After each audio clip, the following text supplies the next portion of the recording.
Hello students, welcome to Prayagraj one day classes. I hope आप सभी बहुत ही बेहतर होंगे। मैं उम्मीद करता हूँ आपकी तैयारी बहुत ही उम्दा बेहतरीन तरीके से चल रही होगी। पूरी वीडियो में डिटेल इन्फॉर्मेशन शेयर करने से पहले सबसे पहले प्रयागराज वनडे क्लासेस के ऑफिशियल टेलीग्राम से जुड़ें। UP triple UP PSC RO Allahabad high court state PCS से रिलेटेड समस्त सूचनाएँ सबसे पहले दी जाती हैं। जो भी प्रॉपर स्टडी कैरियर से रिलेटेड गाइडेंस होता है, जितनी भी पॉसिबल हेल्प हो पाती है वो लगातार की जाती है। इंस्टाग्राम में मैसेज करके कोई भी डाउट क्वेश्चन पूछ सकते हो।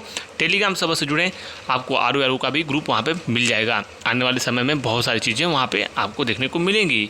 आगे बढ़ते हैं। यूपी पीसीएस 2021 की कट ऑफ हो, लोअर पीसीएस की कट ऑफ हो, जूनियर असिस्टेंट वनदरोगा, इसके अलावा अन्य समस्त एजीटी की कट ऑफ, तमाम कट ऑफ हमारी अभी तक सही रही है। इसलिए मैं कहता हूँ, और मैंने आपको यह भी कहा था कि आप ऑफिशियल आंसर की जैसे आए वैसे ऑफिशियल आंसर की से मिलाना। पूर्व में मन में कोई भी धारणाएं अगर आप पालेंगे कि मेरे इतने क्वेश्चन सही हैं, तो कहीं ना कहीं उसमें बहुत बड़ी कमी देखने को मिलेगी। बच्चों के 8-8, 10-10 क्वेश्चन कम हो गए हैं ऑफिशियल आंसर की आने के बाद। स्वाभाविक सी प्रकृति है कि कोई भी चैनल अपने अनुसार देता है, और काफ़ी ऐसे प्रश्नों की संख्या होती है, रीजनिंग हो या फिर कई स्टेटमेंट वाले ऐसे क्वेश्चंस होते हैं जो आपका गद्यांश दिया होता है, तो कहीं ना कहीं उसमें वेरिएशन मिलता है। हालांकि आयोग के कई प्रश्नों में कहीं ना कहीं त्रुटियां हैं, और उनकी संख्या मैं आपको बताऊंगा, उस पर आपत्ति अवश्य दर्ज करना। साथ ही साथ अब कट ऑफ किन शिफ्टों में क्या जाएगी, पेपर का लेवल कितना रहा है, और क्या पूर्व के ट्रैक रिकॉर्ड कहते हैं, सारी इन्फॉर्मेशन दी जाएगी। आपको मालूम है कि प्रयागराज वनडे क्लासेस के दौरान जो कट ऑफ बताई जाती है, किसी को खुश या दुखी करने के लिए नहीं बताई जाती है, और ना हमारा उद्देश्य होता है व्यूज़ के लिए आपको कम कट ऑफ बताई जाए। यहाँ पे चीज़ें प्रॉपर साइंटिफिक मेथड और अन्य जो चीज़ें हैं अपने एक्सपीरियंस और जो भी डेटा होता है उसके अनुसार बताई जाती हैं। और कुछ लोगों की स्वाभाविक प्रकृति होती है कि पेपर ख़राब हो गया, अब दूसरे एग्ज़ाम पे लग जाइए, कोई बात नहीं। ये कार्यक्रम कब तक चलेगा? बच्चों को इस प्रकार की भ्रांतियों से पूरी तरीके से दूर रहने की आवश्यकता है। स्पष्ट रूप से सुन लीजिए, जो मेरा आंकलन है 100% गलत भी हो सकता है, लेकिन मुझे अपने एनालिसिस पे और पूर्व के जो मेरे अभी तक के रिकॉर्ड रहे हैं उसके अनुसार मुझे अपने पर भरोसा है। और जो लोग मेरी बातों से जो मुझे फॉलो करते होंगे वो अच्छे से जानते होंगे कि मैं कोई भी चीज़ें ऐसे नहीं बताता हूँ। चलिए आगे बढ़ते हैं। सबसे पहले हम बात करेंगे कि कौन सी शिफ्ट कितनी आसान रही, क्या लेवल रहा। 26 की फर्स्ट शिफ्ट की बात करें तो बेहद ही आसान शिफ्ट थी, कोई भी पेपर में दम नहीं था। मैं ये कहूँगा कि पेपर जो था वो सेकेंड शिफ्ट जो थी उससे तुलनात्मक आप अध्ययन करोगे तो मैंने जिस दिन पेपर हुआ था उस दिन आपसे कहा था कि 7 से 12 प्रश्नों में कहीं ना कहीं वेरिएशन है, एटलीस्ट इतना है। इसके अलावा मैं पुनः यही कहूँगा कि 26 की फर्स्ट शिफ्ट आसान थी, और 27 की जो सेकेंड शिफ्ट थी वो भी आपकी डिफ़िकल्ट शिफ्ट थी। यानी दोनों इवनिंग वाली शिफ्टें वो टफ थी, और आपकी फर्स्ट शिफ्ट जो थी वो बेहद ही आसान थी। नॉर्मलाइजेशन की प्रक्रिया की बात करें तो लोअर पीसीएस के बारे में मैंने आपको विभिन्न उदाहरणों के माध्यम से समझाने का प्रयास किया कि बच्चों के 18 से 22 नंबर के आसपास भी बढ़े हैं। आप पूर्व में जो डेटा है उसके अनुसार आप जो है मूल्यांकन कर सकते हो। अब रहा बड़ा सवाल कि आखिरकार कितने प्रश्नों पर चयन होगा अंतिम रूप से।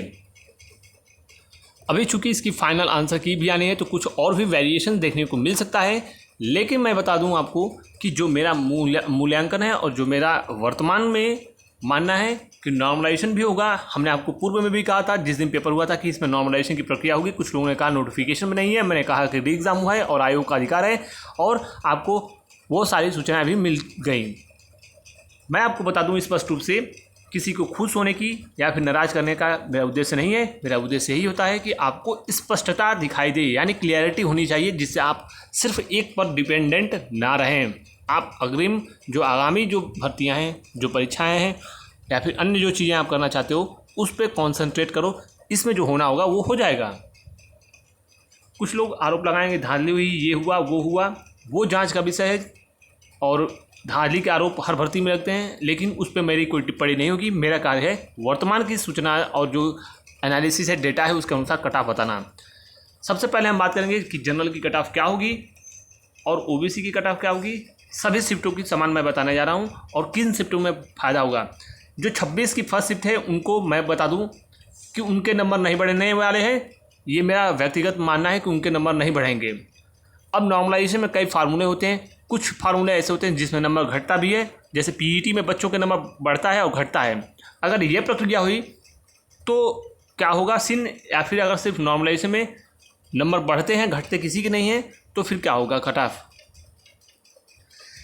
26 की फर्स्ट शिफ्ट और 27 की फर्स्ट शिफ्ट में मुझे नहीं लगता कि किसी को एक नंबर का भी कोई फ़ायदा होगा। अब हालांकि ये मेरा स्पष्ट रूप से मत है, मेरा व्यक्तिगत मेरी ये राय है। मैं ये नहीं कह रहा हूँ कि नॉर्मलाइजेशन में नंबर घटेंगे या नहीं, क्योंकि मेथड अलग अलग होता है फॉर्मूले। अगर नंबर घटे और बढ़े तो ये मान कर चलिए कि 7 से लेकर 12 से 14 प्रश्नों में बड़ा फ़ायदा उतार चढ़ाव देखने को मिलेगा। और इसमें सर्वाधिक फ़ायदा जो मुझे लगता है 27 की सेकेंड शिफ्ट और 26 की सेकेंड शिफ्ट को मिलेगा। यानी अंकों में परिवर्तित करोगे तो 14 से लेकर 24 नंबर तक बढ़ सकते हैं। और मुझे जहाँ तक लगता है एटलीस्ट 12 से 14 क्वेश्चन बढ़ने की उम्मीद आप कर सकते हो शाम वाली शिफ्ट जो 27 की थी उसमें, और लगभग 10 क्वेश्चन के आसपास जो है 26 की सेकेंड शिफ्ट में।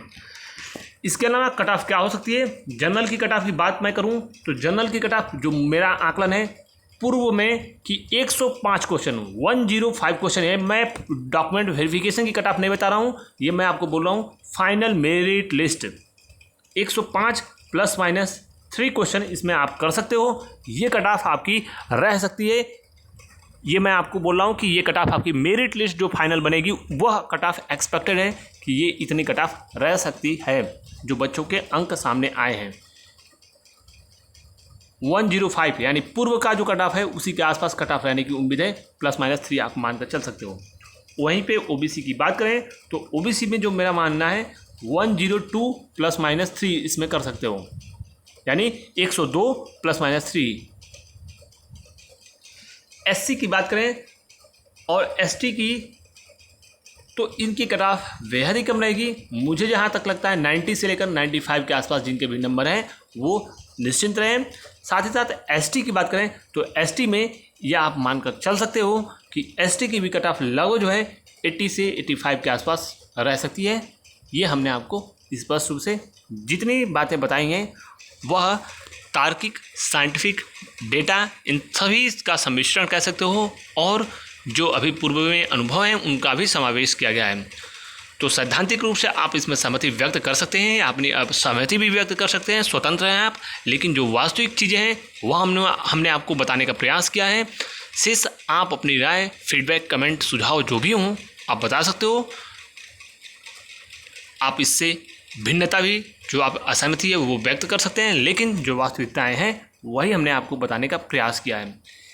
इसके अलावा जो अन्य कुछ महत्वपूर्ण फैक्ट्स हैं कि किस शिफ्ट में क्या कितने नंबर बढ़ेंगे, तो मैंने आपको बता दिया कि 2 मेथड होता है नॉर्मलाइजेशन का, कई फॉर्मूले होते हैं। अगर आयोग बढ़ाएगा नंबर घटाएगा तो मुझे लगता है कि 7 क्वेश्चन के आसपास 5 से 7 क्वेश्चन 26 की फर्स्ट शिफ्ट के कम होने चाहिए, और शाम वाली शिफ्ट का अवश्य जो है 5 से 7 क्वेश्चन बढ़ने चाहिए, तो वेरिएशन अवश्य कम हो जाएगा।